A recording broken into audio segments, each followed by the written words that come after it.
Hello everyone, welcome back to another video. Today I'll show you why is Zapier audio not working 2026. There can be several common reasons. Microphone permissions not enabled.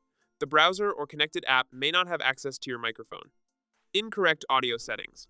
Wrong input, output device, mic, speakers, headset selected. Device permission issues. System settings may block microphone or audio access.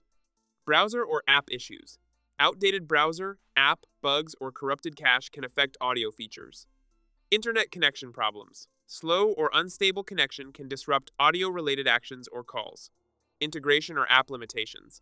Some connected apps or workflows may not support audio features. Authentication issues. Expired connections or revoked permissions can interfere with functionality. Hardware issues. Faulty microphone, speakers, or headset can cause no sound.